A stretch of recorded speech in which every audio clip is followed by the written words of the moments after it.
અને શક્તાસુર ગોવિંદાય નમો નમઃ.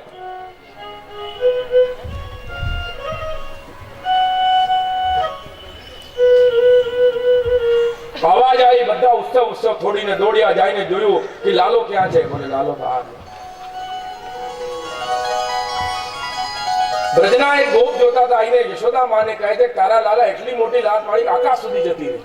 બોલે હોતું હોય માં, કોઈ દિવસ છોકરો કેટલું વિદ્વાન થઈ જાય, માં માટે છોકરો એટલે છોકરો જ. કેટલું બી એને ભારતનો પ્રધાનમંત્રી બની જશે, માં માટે પુત્ર પુત્ર જ રહે. એ વિશ્વાસ જ ના કરે. ભલે તારી આંખમાં કઈક ભ્રમ થઈ ગયો છે, મારો લાલો ક્યાંથી લાત મારે.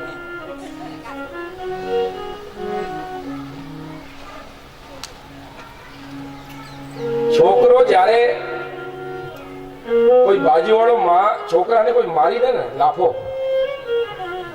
તો માં છે ને સિંહની બનીને એટલે શેરની બનીને એના ઉપર પડી જાય. તારી હિંમત કેમ થઈ મારા લાલાને મારવાની?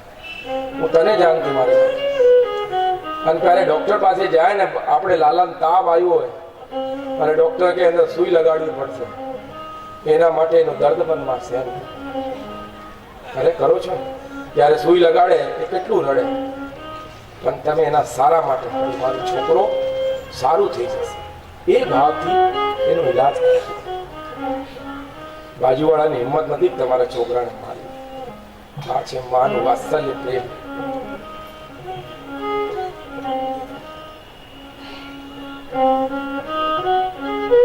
આ શક્તાસુર છે હિરણ્યાક્ષ નો પુત્ર ઉત્કચ. લોમેશ ઋષિના આશ્રમમાં ઉત્કચ ગયો. એના જેટલા પેડ પૌધા હતા ને આશ્રમના, એને ચટણી કરી નાખ્યા. આખું પહાડ બનાવી દીધું ચટણીનું, પીસવી નાખ્યા. અને જયારે લોમેશ ઋષિ જોયું, એમને શ્રાપ આપી દીધો. જેવી રીતે આમની દશા કરી છે પેડ પૌધાની, એવી તારી થઈ જશે. જા તું વાયુ બની જાય. આખું શરીર ઢલીને વાયુ બની જાય. બોલે તું વ્યવસ્થિત મન્વંતર સુધી તું વાયુ બનીને રહેશે.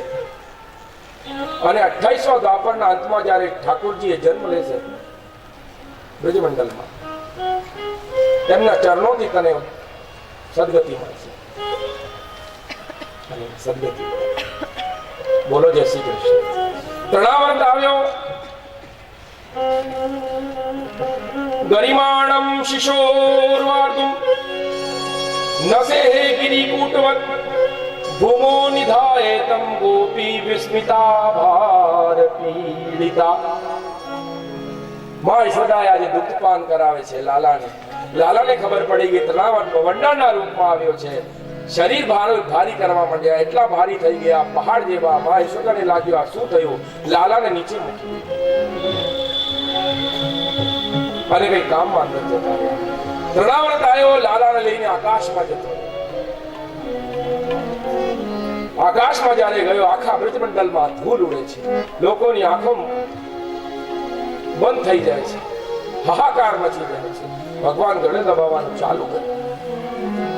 જયારે લાલાએ ગળો દબાવવાનું ચાલુ કર્યું, પ્રાણ એના સંકટમાં આવી ગયા અને શિલા પર આવીને ધમ દઈને પડ્યો. લાલાએ પ્રણાવત ગોવિંદાય નમો નમઃ. ગોવિંદાય નમો નમઃ મત સમજો છો અર્થ શું છે? પ્રભુનો ધામનો અધિકારી ગતિ મળી ગઈ.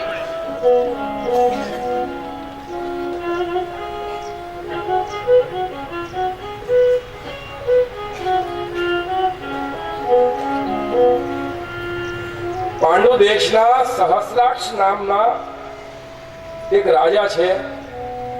એની પત્નીઓ સાથે એ રહેતા હતા પર્વત પર, અને ઘણો બધું એને સામ્રાજ્ય ફેલાવ્યું હતું. લોકો એની બહુ ઇજ્જત કરતા હતા. દુર્વાસા ઋષિ એક વખત ત્યાં આવ્યા. એક દુર્વાસા ઋષિ છે જે અંબરીશને જટા કાઢીને એના ઉપર પ્રહાર કર્યો અને સુદર્શન ચક્રથી એમની રક્ષા કરી છે. પ્રભુ કાલના પ્રસંગમાં પ્રભુના અહેમ ભક્ત પરાધી કશું નથી બગાડી શકે. એક દુર્વાસા ઋષિ એમને આજે શ્રાપ આપ્યો છે સહસ્રાક્ષ રાજાને. કેમ? ચરણ સ્પર્શ કરવાનું ભૂલી ગયા. કે જા બવંડર બની જા, એને પણ મુક્તિ મળી. દુર્વાસા ઋષિ કહે છે પ્રભુ પધારશે તને મુક્તિ આપશે. જા ચરણોમાં પડીને વિનંતી કરે છે પ્રભુ મારું કલ્યાણ કરો, મને મુક્તિ આપો.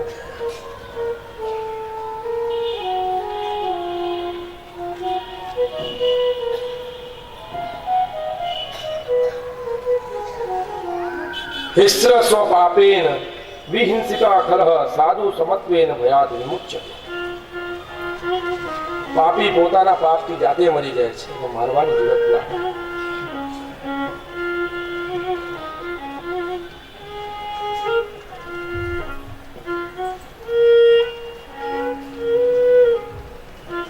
વસુદેવજીએ મનમાં વિચાર કર્યો, બહુ દિવસ થઈ ગયા, લાલાના નામકરણ કરવાની આપણે જરૂરત છે.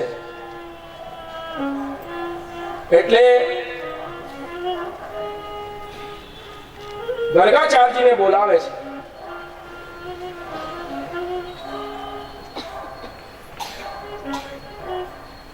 ગર્ગાચાર્યજીને વસુદેવજી બોલાવીને કહે છે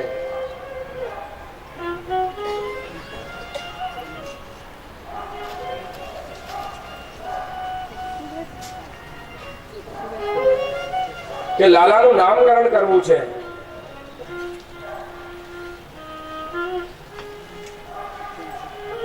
તમે બ્રજમંડલમાં જાઓ નંદ બાવાના મહેલમાં અને લાલાનું નામકરણ કરીને આવો. અને ત્યાં રોહિણીના પુત્ર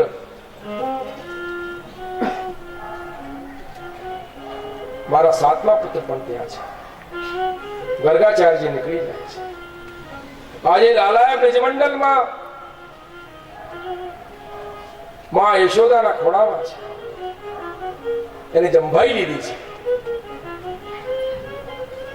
અને મોડામાં પ્રભુ એને ઐશ્વર્ય શક્તિ, યશોદામાં એને ઐશ્વર્ય શક્તિના દર્શન કરે છે અને વિસ્મિત થઈ જાય છે. અને માં તો માં પોતાની જાતને પાછું કન્વિન્સ મનાવે અને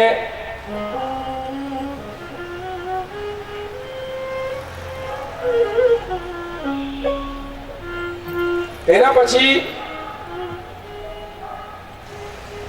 ગર્ગાચાર્યજી આજે બ્રજમંડલમાં આવ્યા, નંદ બાવાના મહેલમાં.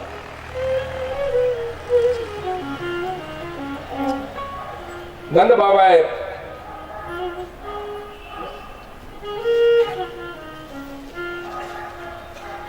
દંડવત પ્રણામ કર્યું. માં યશોદા અને રોહિણીને જઈને નંદ બાબા કહે છે કે બહુ મોટા આચાર્યશ્રી આયા છે ગર્ગાચાર્યજી. મેં એમનાથી વિનંતી કરી છે કે મારા છોકરાનું નામકરણ હવે તમે કરો, મારા કુલના તમે આચાર્ય નથી. ગર્ગાચાર્યજીએ જે સંકલ્પથી આવ્યા છે તો વસુદેવજી એમને મોકલ્યા છે, એમને ખબર છે. અને વસુદેવજીના કુલના આચાર્ય છે ગર્ગાચાર્ય. ગર્ગાચાર્યજી કહે છે કે હું તમારો કુલનો આચાર્ય નથી, એટલે હું ગૌશાલામાં પ્રભુનું નામકરણ કરીશ. જ્યારે નામકરણ કરવા માટે નંદ બાબા માં યશોદા અને રોહિણીને લઈને આવે છે. રોહિણીજી સ્વભાવમાં સરળ છે.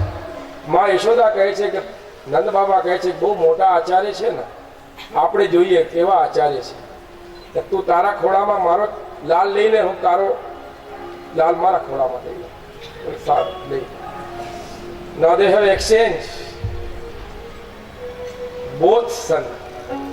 બેઓ છોકરાઓ એક્સચેન્જ કરી દીધું. ખોળામાં લઈને બેઓ બેસી ગયા. એમ નથી કહેતા ઠાકોરજીને આપણે ગોપાલ. ગાયોમાં એમની બહુ અનન્ય.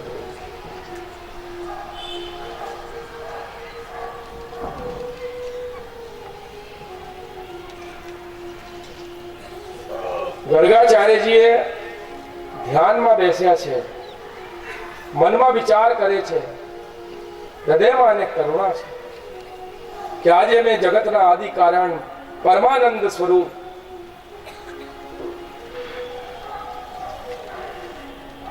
સત્ય સ્વરૂપ પ્રભુના આજે હું દર્શન કરું કે આ મનુષ્ય દેહ મારું, એ બ્રાહ્મણ દેહ, આ આચાર્યત્વ આજે મારું સફળ થશે. મનમાં વિચાર કરે છે ગર્ગાચાર્ય, આંખો બંધ છે. માં યશોદા રોહિણી ખોળામાં લઈને એમના લાલાને બેસ્યા છે. નંદ બાબાએ હાથ જોડીને બેસ્યા છે. ગર્ગાચાર્યજી આંખો શું કહે છે ખબર છે? યશોદા માની ખોળામાં આંગળી કરીને કહે છે, અયમ હિ રોહિણી પુત્રો રમ્યન સુરદો ગુણે. આ જે છોકરો છે ને, આ રોહિણીનો પુત્ર છે. અને રોહિણી, તારા ખોળામાં જે લાલો છે ને, આ યશોદાનો પુત્ર.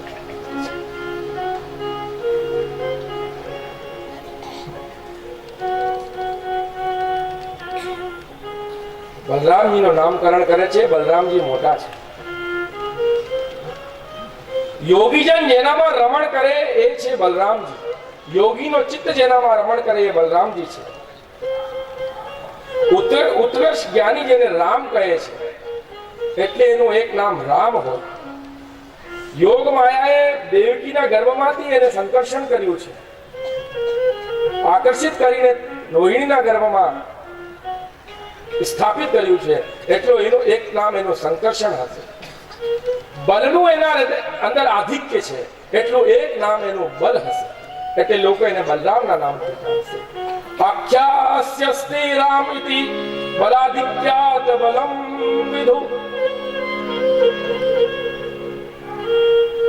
બલરામ નામ રાખ્યું. હવે અમારે લાલાના નામ યશોદા મૈયા પકડીને લાલાને ખોળામાં લીધા. બલરામજીને રોહિણીજીને આપી દીધા. લે ભાઈ, તારા છોકરાનું નામકરણ થઈ ગયું. પકડ. આ તો બહુ મોટા સિદ્ધ સંત છે. ઓળખી કે મારો લાલો કયો છે. ખોળામાં લીધા. હાથ જોડીને યશોદા મૈયા કહે છે, ગુરુદેવ, મારા છોકરાનું નામકરણ. ગર્ગાચાર્યજી કહે છે, બહુની સંતિ નામાની રૂપાણી ચ સુતસ્ય તે ગુણ કર્માનુરૂપાણી તાન્યાન્નહમ વેદનો જના. એના તો ઘણા બધા નામ. આખું ગોપાલ સહસ્ત્રનામ એના નામથી ભરાયેલું છે.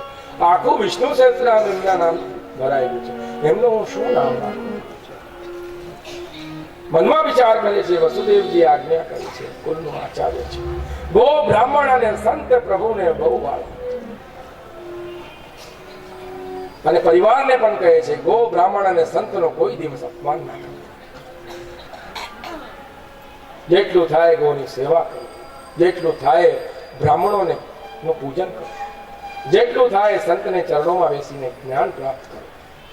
શાસ્ત્રનું જે જ્ઞાન તમે પ્રાપ્ત કરો, જેમાં તમને લાગે કે આમાં મને સમજમાં નથી આવતું, સંતોના ચરણોમાં બેસીને જ્ઞાનની પ્રાપ્તિ કરો. તે તત્વ જ્ઞાન સંતોષ તમને આપે. 11મા સ્કંદમાં ઉદ્ધવજીને કહે છે આ જન્મમાં એમનું નામ છે કૃષ્ણ. કસ્યતિ કૃષ્ણ, જે મનને આકર્ષિત કરી દે એ નામ કૃષ્ણ. બોલો કૃષ્ણ કનૈયા લાલ કી જય.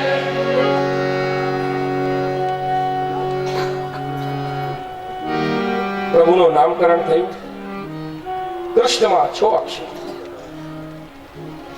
ક નીચે નિકાર 2, શ પછી ર પછી અ પછી 2 વિસર્ગ, એટલે 6 અક્ષર થયા.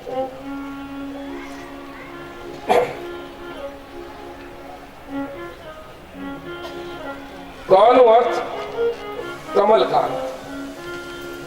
કમલ જેવું મુખ જેનું દેદીપ્યમાન છે, પ્રકાશમાન છે. શનો અર્થ ષટવિધ પ્રભુના ષટવિધ શક્તિ, જ્ઞાન, વૈરાગ્ય, ઐશ્વર્ય, વીર્ય, શ્રી અને યશ. આ અર્થ શન. રણનો અર્થ નરસિંહ ભગવાનનું પ્રતીક છે. ળ પાછળ જે અ છે અકાળ, અગ્નિભૂત, અગ્નિનું વાચક છે. તમે જે અગ્નિમાં સ્વાહા કરો છો એનું વાચક છે. અને જે બે વિસર્ગ છે નર અને નારાયણ ના બોધક છે. એક મીંડી નર, બીજો મીંડી નારાયણ, એનું બોધક છે. આમ જોવા જશો જેનામાં 6 ગુણ હોય ને એ જ ભગવાન. ગર્ગાચાર્યજીએ 6 અક્ષરનું નામ રાખ્યું, એ છે કૃષ્ણ.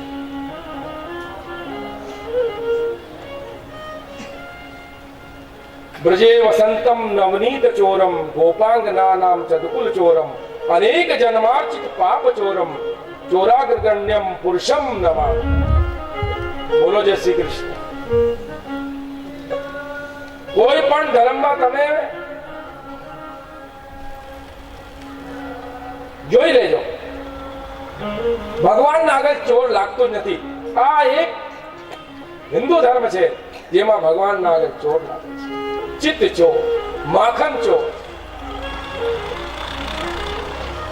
અનેક જન્માર્ચિત પાપ ચોર. જન્મ જન્મ ના જાય તમારા પાપનું હરણ કરી દે, એ છે પ્રભુ કૃષ્ણ.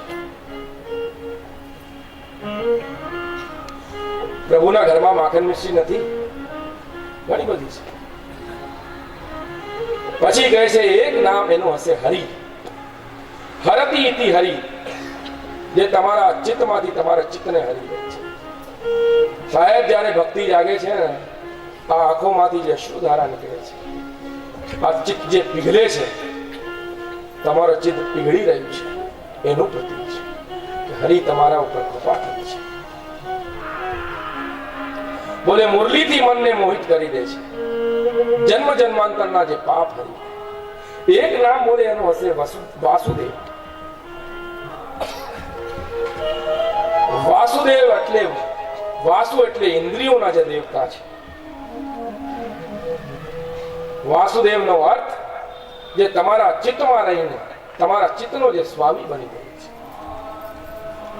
જે તમને રાત દિવસ યાદ અપાય છે તો મરવાનું છે. તારે અંદર જે જ્ઞાન રૂપમાં બેસ્યો છું, હું છું, મને તું પ્રાપ્ત કરી શકે છે, એ ચિંતનથી તમને યાદ અપાડે છે. આનંદ અંશથી અંતર્નિહિત પરમાત્મા આપણા હૃદયમાં ના હોય આપણે પરમાત્મા પાસે નથી જઈ શકતા. પહેલા કહ્યું એ અંશી છે અને આપણા એમના અંશ છે.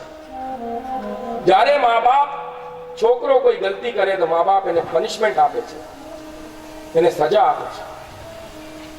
અને જ્યારે આપણે સારું કામ કરીએ એ આપણને રિવોર્ડ આપે છે.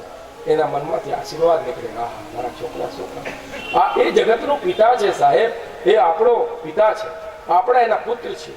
જ્યારે આપણે સારું કામ કરીએ ને, 2 હાથથી આપણને આશીર્વાદ આપે. આશીર્વાદ આપે, જોડે લાગી જાય, ચાલ તારી મદદ હું કરું. ધંધામાં જેવી રીતે પિતા પુત્રની મદદ કરતો હોય છે, અને જ્યારે ખોટું કામ કરીએ ને એ પણ આપણને ના છોડે, સજા આપણને આપી છે. કાલે મેં કહ્યું ને, તંબાકુ ખાવાથી કેન્સર થાય આપણને ખબર છે, દોષ પછી ઠાકુરજીને શા માટે? ગલતી આપણે કરી છે, પરિણામ આપણે ભોગવવાનું.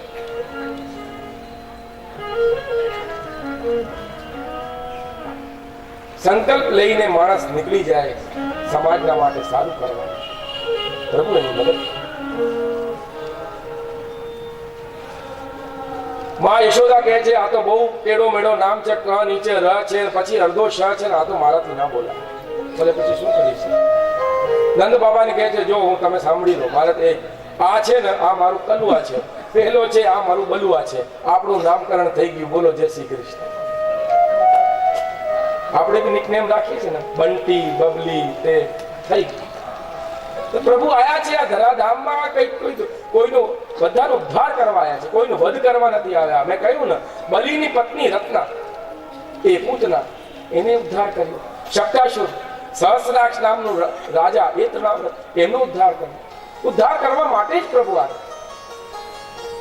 વાત્સલ્ય રસની પ્રાપ્તિ કરવા માટે પ્રભુ આ ધરાધામ કરાવે છે. એ વાત્સલ્ય રસ ગોલોકમાં નથી. એક તત્વની વાત કહું,